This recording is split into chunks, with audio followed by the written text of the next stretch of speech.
Hola a todos, bienvenidos de nuevo al curso comunitario en desarrollo de software. Esta es la clase número 2. Hoy tocaremos el tema de qué es un programa. Entonces, comencemos. Bueno, la segmentación de la clase es monotemática esta vez. Definiremos qué es un programa, los mapas como diagramas acerca de los tipos de programa, o sea, la segmentación de los tipos de programas que podemos encontrar. Explicaremos qué son los programas del sistema y los programas de aplicación. Nos vamos a centrar básicamente en ellos. Bueno, los objetivos: conocer el significado de los siguientes términos: programa, firmware, driver, sistema operativo, compilador, intérprete, IDE, editor de código. Bueno, tener un mapa claro sobre los tipos de programas que existen, las categorías. Listo, si vamos a ser desarrolladores de software, tenemos que tener como ese mapa bien definido y bien claro. Listo, ¿qué es un programa? Un programa es un conjunto de instrucciones las cuales están estructuradas y hacen que un hardware o un sistema ejecute y cumpla unas tareas específicas. Listo. Por ejemplo, si nosotros tenemos un robot, decirle levante una mano, de un paso adelante, agáchese, hable. Entonces son instrucciones. Eso es un ejemplo muy superficial, ¿cierto? Me estoy basando en un jueguito que tiene mi hija para aprender a programar. Y es básicamente eso. Eh, entonces, ¿cuáles son como las categorías que tienen el software en sí? Podemos encontrar software de inteligencia artificial, de aplicaciones web, sistemas embebidos que son como eh, todos los sistemas el hardware que traen los electrónicos actualmente, como las neveras, incluso los carros, los televisores. Eh, Muchos de ellos tienen el Internet de las cosas, ¿cierto? Eh, la robótica también, incluso. Bueno, está el software para producción en línea, que es el software empresarial, y el software de ingeniería o científico, ¿cierto? Son software especializados. Básicamente nos vamos a centrar en el software de aplicación y software de sistema, explicando cómo qué es el software del sistema y dando ejemplos de software de aplicación. Esto está pensado para gente que no conoce nada del tema. Algunos de ustedes pueden estar avanzados y no necesitan esto, pero me parece fundamental. También veremos algo sobre malware, tipos de malware, metodologías, todo lo que tiene que ver con malware. Bueno, entonces el software básicamente tiene una parte que es el software del sistema, ¿cierto? Entonces se va a dividir en dos ramas, que es programas de administración del sistema y del hardware. Ahí viene todo lo que son los drivers. Drivers es una capa de abstracción que hacen los que crean los periféricos para que a través del sistema operativo se puedan alterar o modificar o pueda ser utilizado mejor ese periférico, ya sea un mouse, una cámara o una tarjeta gráfica incluso, ¿cierto? Entonces el driver nos permite eso, un escáner, una impresora. El firmware, ya lo veremos más adelante la definición.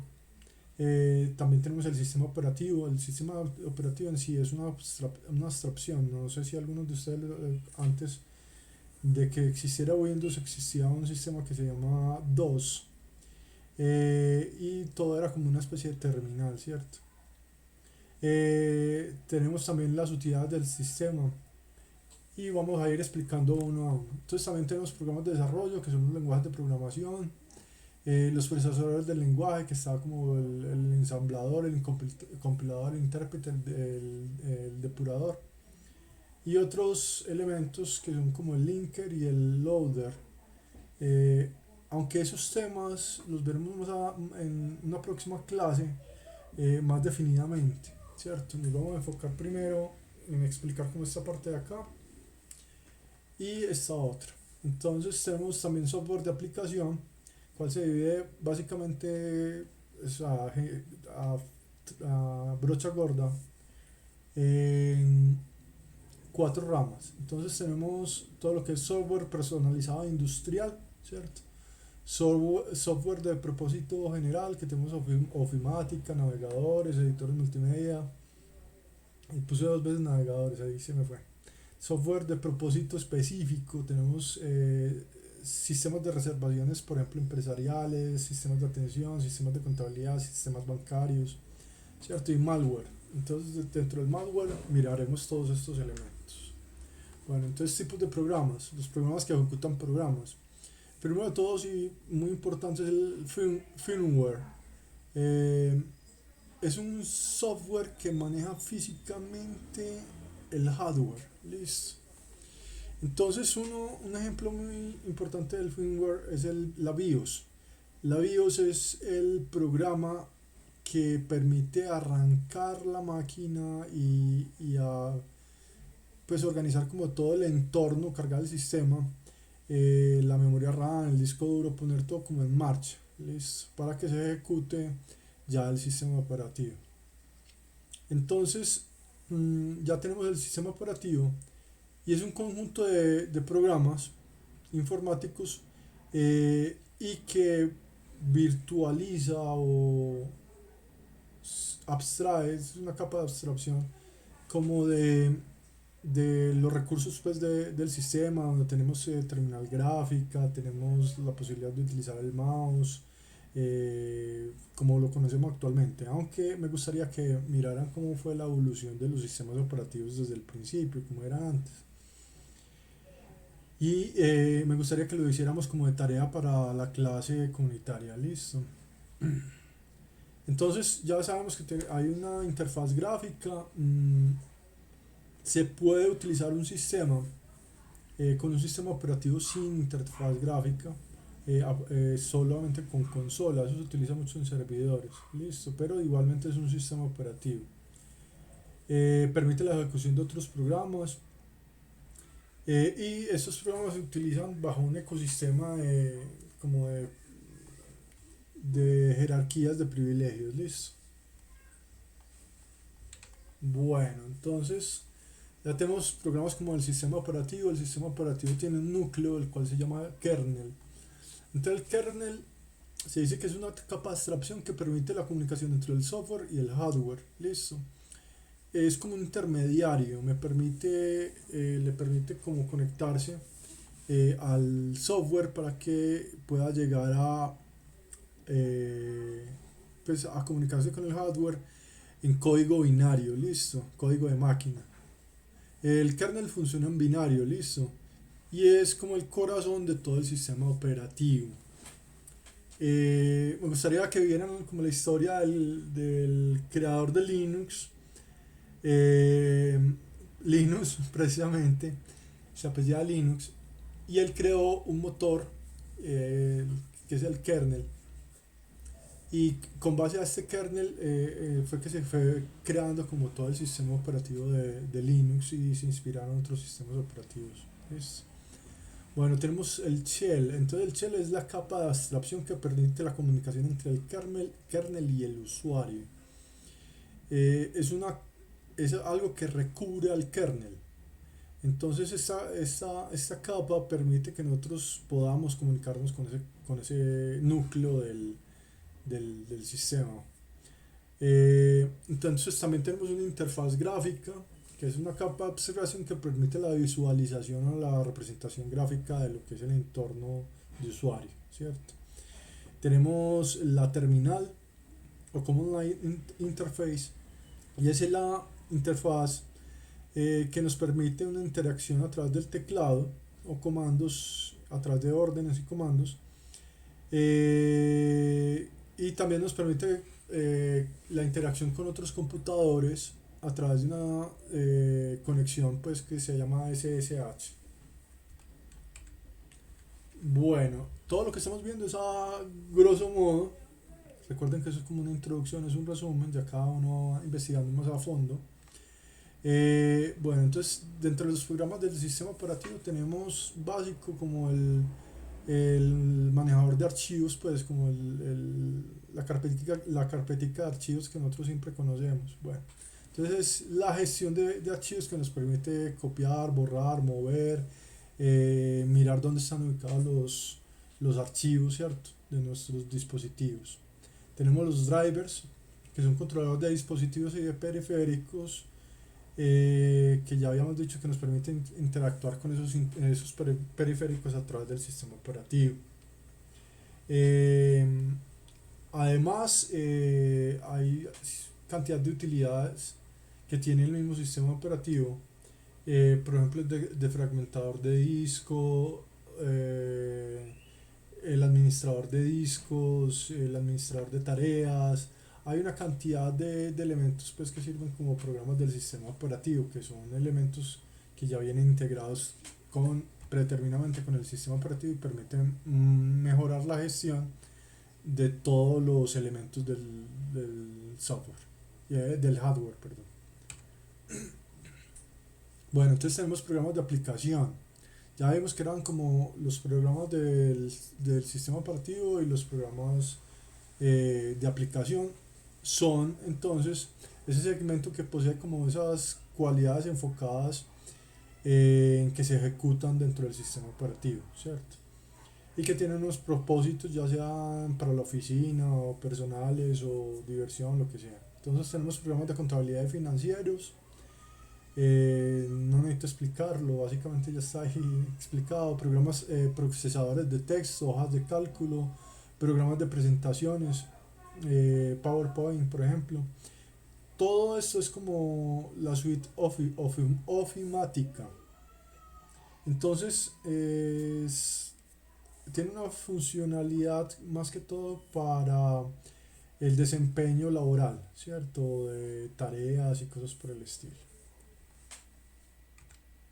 Bueno, programas de aplicación, de modelamiento, gestión de procesos, de proyectos. Esto se ve mucho en web apps últimamente y sobre todo en el desarrollo de software. Nosotros tenemos que trabajar mucho con eso, con las metodologías ágiles, ¿cierto? Entonces está la diagramación, cuando vamos a crear como un diagrama de flujo de nuestro programa, de modelamiento, por ejemplo, de bases de datos, cosas por el estilo, y de flujo de trabajo, de procesos, ¿cierto? Entonces hay diferentes programas que manejan eso. Nosotros estamos haciendo como un esbozo a grosso modo de los tipos de programa y sus características. ¿Listo? También tenemos motores de bases de datos y administración de bases de datos. ¿Listo? El administrador de bases de datos es una capa de abstracción que nos permite la conexión con esos motores de bases de datos a través de una interfaz gráfica, una línea de comandos. ¿Listo? Programas de aplicación, de reproducción y edición multimedia. Entonces tenemos todo lo que es edición editorial, editores gráficos de video, de 3D, editores de videojuegos que crean videojuegos, listo, todo lo que es reproductores de audio y video.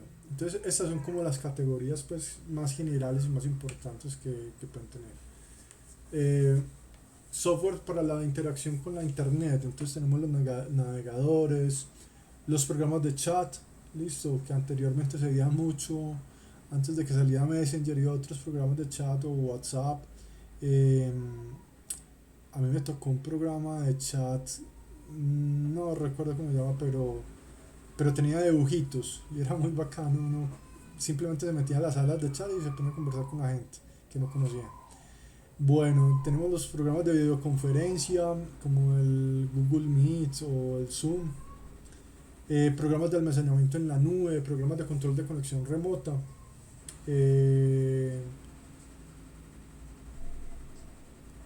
Estos programas nos permiten acceder a otros computadores y prestarle una atención o simplemente utilizar sus archivos con permiso pues, del usuario. Listo. Software para hacer software. Entonces nosotros tenemos el ID eh, y se diferencia del editor de código en que es un espacio para trabajar proyectos completos y no solamente los archivos. Bueno, esto de los intérpretes, compiladores, máquinas virtuales, depuradores, lo veremos más adelante a fondo. Listo, me gustaría como como tener una clase específicamente para eso, y los lenguajes de programación, cómo funcionan. O sea, algunos lenguajes de programación funcionan a través de máquinas virtuales, eso le permite eh, tener enfoque multiarquitectura, ¿cierto? Anteriormente había que crear un programa, una versión de nuestro programa para cada tipo de arquitectura. Entonces, por ejemplo, para x86 tenemos que crear una, x64 tenemos que crear otra, para ARM también teníamos que crear otro y así. Bueno, entonces empecemos ahora con algo interesante que es qué es el malware. Malware es el término para referirse a software malicioso. Entonces es todo tipo de software que esté diseñado para infiltrarse sin permiso o con un permiso muchas veces, pero sin que el cliente se dé cuenta de lo que está autorizando. ¿Sí? Listo. Dentro del malware hay muchísima variedad, como logramos ver anteriormente acá. Entonces tenemos los botnets, los virus, los gusanos, los troyanos, el adware, la bomba lógica, el backdoors, el spyware, el ransomware. Aquí estaba mal escrito, me disculpo, es con N. Listo, y otros. Bueno, entonces el malware tiene dos características. La primera es el mecanismo de programación y el segundo es el payload o carga de daño. Listo, entonces el mecanismo de propagación puede que sea autopropagable o que se propague manualmente a través de una USB, a través de un programa, a través de algo, ¿cierto? Hay malware que tiene la capacidad de adaptarse y ellos mismos buscar huésped, ¿cierto? Hay otros que simplemente cuando un equipo está infectado, solamente cuando se relaciona con otro equipo es capaz de enviar eso. ¿Listo? Nos podemos infectar también a través de páginas maliciosas. El payload es entonces esa carga o el daño que hace el, el malware, ¿cierto? Ya sea robar datos, secuestrar información, poner publicidad, cantidad de cosas. Tipos de malware o virus. Bueno, tipos de malware. Entonces tenemos el virus. Tiene como propósito alterar el funcionamiento de un dispositivo. Los virus, normalmente todo lo que se llama malware es confundido con virus, ¿cierto? Entonces la gente le entró un malware y dice, no, yo tengo un virus. Pero el virus tiene unas características específicas, no es cualquier tipo de malware, es un virus, no. El virus necesita que el usuario ejecute una tarea o un programa y que al hacerlo se ejecute, ¿cierto? En el sistema. Esa es la única manera pues que él tiene como de tomar el control y es de los primeros malware que salieron, ¿cierto? Eh, este, este tipo de malware es visible, es muy importante eso, y se ejecuta como si fuera un programa. Listo, está ahí como en el administrador de tareas. Aquí por ejemplo dice que viaja entre los archivos ejecutables como los .exe en Windows. Sí, los virus no son únicamente de Windows, Apple y Linux también tienen mucho virus, incluso más que Windows. En un artículo que estuve leyendo, incluso por esa misma visión de que creen que no tienen virus, son los más atacados.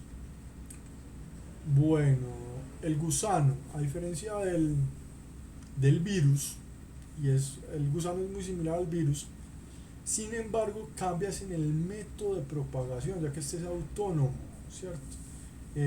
Tiene una autogestión y por eso no necesita que el usuario ejecute un programa, él mismo se ejecuta autónomamente.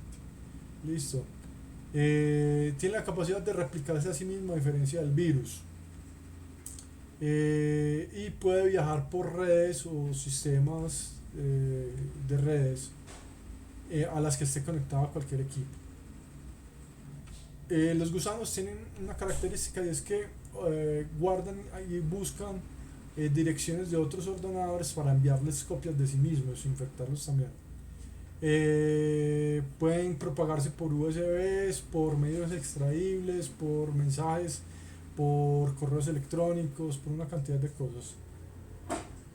Eh, Tiene la característica también que a diferencia del virus puede ser difícil de detectar porque puede permanecer inactivo y puede ah, estar en la memoria RAM pero en archivos ejecutables. Tiene también esa otra característica. Bueno, tenemos otro tipo de malware que es el troyano. Se le llama así metafóricamente por el caballo de Troya. Listo, la Odisea de Homero. El cual era un caballito que utilizaban como trofeo. Y mentiras que se les metió la guerrilla adentro y los volvió nada. Este tipo de malware se disfraza de archivos que son pues como legítimos y cuando se ejecutan pues entra en el sistema. Había mm, hay muchos programas que nosotros instalamos pensando, por ejemplo, queremos instalar un programa pirata, entonces hay que craquearlo. Y ese crack o ese programita para hackear el software que vamos a utilizar trae una cantidad de estos malware que pueden ser troyanos. Nosotros pensamos que estamos instalando una cosa, pero terminamos instalando otra sin que nos demos cuenta. Listo.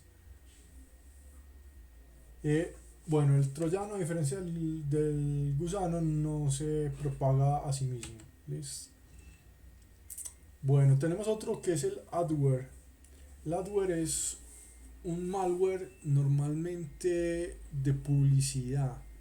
Entonces hay dos tipos de adware. Uno que no es malicioso, que es consensuado y que nos permite utilizar una aplicación si nosotros vemos publicidad de la aplicación.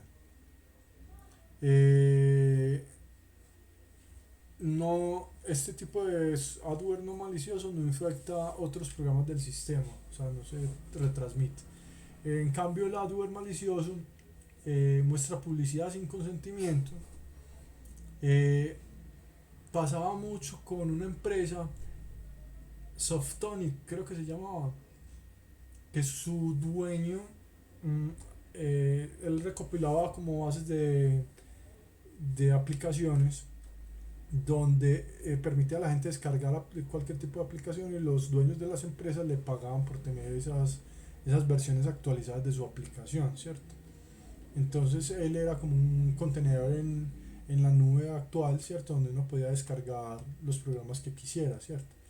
Pero él creó su propio instalador y a través de su propio instalador creó adware malicioso, ¿cierto?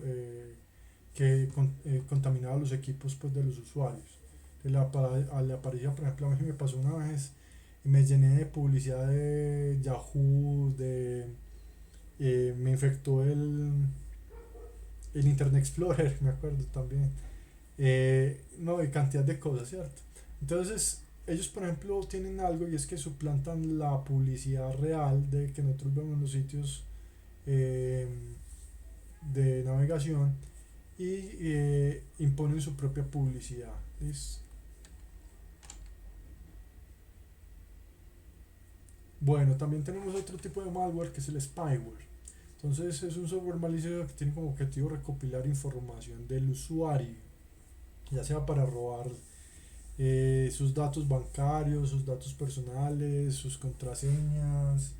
eh, También hay spyware que es encargado como de vigilar a los usuarios sobre sus gustos en la internet, sus navegaciones, como para ofrecerle cosas, ¿cierto? Infecta muy sigilosamente al equipo sin que se den cuenta de ellos. Pues, muchas veces cuando se instala un programa se puede instalar spyware. Por ejemplo, creo que fue Huawei que tuvo ese problema de que venía de fábrica un spyware de fábrica. Entonces muchas compañías instalan, por ejemplo, yo tengo un computador Toshiba y también traía spyware directamente de fábrica. Bueno, el ransomware. Ransom viene como de rescate o secuestro pues de datos en español. Entonces este tipo de malware tiene la característica de que pide un rescate por los archivos del sistema operativo infectado. Entonces él infecta, algunas veces encripta la información del sistema operativo y pide un rescate para liberar el equipo. Aunque la gente pague, muchas veces no se les da la llave del sistema y no pueden recuperar su información, ¿cierto? Hace que el equipo sea inutilizable. Entonces, normalmente los pagos se hacen por criptodivistas o bancos de dudosa reputación en ciertos países pues que no tienen como tratados. Este ransomware se transmite como un troyano o un gusano. Listo. Hay uno muy famoso que es el WannaCry. WannaCry es que, pues, que uno le deseaba llorar porque él fue uno de los ransomware más famosos de los últimos tiempos. Eh, los tipos de ransomware pueden ser bloqueadores, que te bloquean la pantalla o el sistema operativo como tal. Muchas veces hacen, por ejemplo, que aparezcan imágenes de pornografía, ¿cierto? En pornografía infantil y dicen que ellos son una agencia de seguridad y que van a avisar a la policía o que por estar viendo contenido de pornografía pues no permitido. Entonces hacen la exigencia, es como un tipo de extorsión, que si no pagan entonces va a llenar el computador de contenido prohibido, ¿cierto? Tenemos otro que es el cifradores, o también pues que son como cifran pues todos los datos. Eh, y hay dos tipos de cifrado, si no estoy mal: simétrico y asimétrico, ¿cierto? Antes era simétrico y se podía desencriptar, y ahora es asimétrico. Ellos tienen sus propias maneras de descifrado que no utilizan ninguna biblioteca, sino que ellos mismos inventan sus propios cifradores de datos. Eh, bueno, entonces esto es importante porque es lo que ha estado atacando la industria últimamente, ¿cierto? Es de lo que más tendencia se ha vuelto el ransomware. Bueno, tenemos un malware también que son las bombas lógicas. Este tipo de bombas lógicas son... Ah, no, no es un ransomware, es un malware. Ahí me equivoqué. Me disculpan. Eh, Tiene unas características específicas que se activa solo cuando el sistema cumple con unas condiciones. Entonces, si el sistema cumple con unas condiciones, él se activa solo. Puede pasar inactivo muchísimo tiempo en letargo. Normalmente está dentro de otro programa que ya sea empresarial o algo por el estilo. Se ha visto mucho las bombas lógicas como venganzas de empleados, ex empleados que ponen que se ejecute tal actividad dentro de 2 años, ¿cierto? Como para hacerle un daño a la empresa. Otro tipo de ataques, por ejemplo, de bombas lógicas y a través de gusanos, ¿cierto? Que se ejecutaron en plantas nucleares iraníes, ¿cierto? Y eso fue atacaron a Siemens, si no estoy mal, ¿cierto? Con el enriquecimiento de uranio.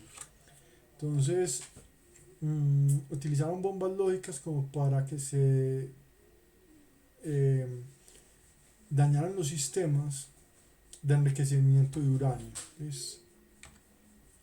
Tenemos también otro que es el backdoor. El backdoor está diseñado para dar accesos maliciosos, o son como, se llaman puertas traseras, pues, normal.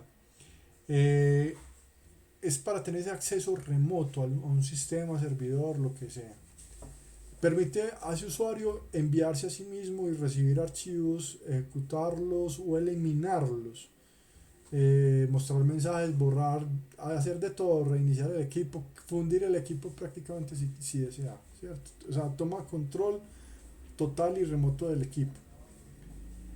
Pueden venir previamente instalados en el sistema o en aplicaciones utilizadas por el usuario, ya que en el momento de creación de ese software o ese sistema tenían esas puertas traseras como para poder entrar a depurar el sistema, ¿cierto? pero se les olvidó quitarlas al momento de hacer pues una aplicación ya funcional, ¿cierto? Eh, el keylogger es un tipo de spyware también, ¿cierto?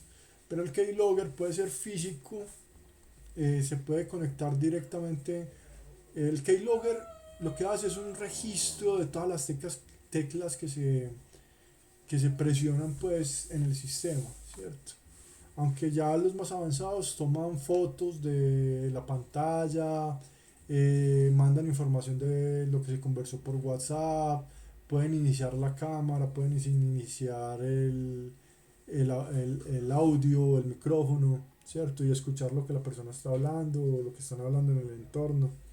Entonces los keylogger han ido avanzando mucho y se utiliza mucho en celulares, y ahora hay otros que vienen directamente para conectar eh, al cable del teclado, ¿cierto? Sin que la persona se dé cuenta, y retransmite la información por Wi-Fi sin tener que conectarse para nada al computador, ¿cierto? O sea, no necesita estar dentro del computador. Sirve de intermediario entre el cable del teclado y el computador, y tiene esa ventaja de que es como algo espía que envía a través de redes Wi-Fi o una microantena la información a un receptor. ¿Listo? Los bots y los botnets. Estos últimos malware se han visto mucho en los ataques de denegación DNS. Eh, ¿Qué es lo que hace? Un personaje que creó como un sistema de búsqueda de hardware no actualizado, eh, y con poca seguridad. Entonces, el programa, que lo que hace, va buscando sistemáticamente uno a uno todas las direcciones de internet que él pueda encontrar, ¿cierto? Entonces, a través de esto, él hace una petición, y cuando encuentra por ejemplo, una cámara o algo por el estilo, un DVR, perdón, un sistema de cámaras, él lo que hace es, él tiene un número definido de contraseñas que vienen de serie, ¿cierto? O que son las más utilizadas por los usuarios. Y él lo que hace es aplicar estas contraseñas, y si una de estas contraseñas funciona, él se instala directamente en la memoria RAM del sistema. Como son sistemas son vulnerables, que tienen poca seguridad, son versiones viejas por ejemplo, de Linux o algo por el estilo, y tienen vulnerabilidades. Él detecta qué versión de Linux tiene, y a partir de ahí evalúa la vulnerabilidad que puede utilizar, ¿cierto? Este tipo de ataques lo que hacen es que crean zombies en equipos de internet de las cosas, que tengan internet de las cosas, como neveras, cámaras, eh, dispositivos, ¿cierto? Y lo que hace es darle órdenes para en determinado momento enviar peticiones para acceder constantemente a una página de internet. Entonces atacan millones de dispositivos a una misma página de internet y piden rescate para liberar la página de internet. Entonces ellos crean como un ejército de hardware zombie, y a través de esto atacan otros dispositivos, ¿cierto? O otras páginas. Bueno, el rootkit es como un conjunto de programas para escalar privilegios de usuarios. Se ve mucho en Linux y en servidores. Entonces, el rootkit lo que busca es que un usuario logre los privilegios de administrador sin ser administrador. Entonces, lo que busca es el superusuario o el root, ¿cierto? Por eso se llama rootkit, como kit para poder ser administrador. Y el superusuario es un rol con muchísimos privilegios que permite borrar, ver archivos, administrar el sistema como tal, ¿cierto? Se utiliza para tomar control de dispositivos antiguos, servidores, computadores que no estén actualizados. Tiene la característica que le da el control a alguien más para que modifique el sistema operativo, y normalmente son software que se desinstalan a sí mismos, ¿cierto? Después de haber cumplido su cometido, ¿cierto? Algunos de estos malware pueden instalarse en la memoria RAM y no dejar registro en el disco duro. Bueno, entonces como actividad para esta clase número 2 me gustaría que investigaran técnicas anti-malware. ¿Listo? Entonces, ¿qué metodología, software y buenas prácticas anti-malware existen? Y me gustaría como que nos sentáramos a debatir acerca del tema. ¿Listo? Entonces eso quedaría para el futuro. Eh, la próxima clase veremos todo lo que es concurrencia, asincrónico, paralelismo. Miraremos como por encima cómo funciona pues como el procesador, pues la memoria RAM, y cositas por el estilo. Listo. Bueno, me despido. Espero que esta clase les haya sido de utilidad. Eh, Lamento haberme demorado tanto, pero estaba algo enfermo la semana pasada. Y adicionarle el tema de lo del malware. Me costó trabajo investigar todos estos temas. Listo. Entonces, bueno, muchas gracias por su atención.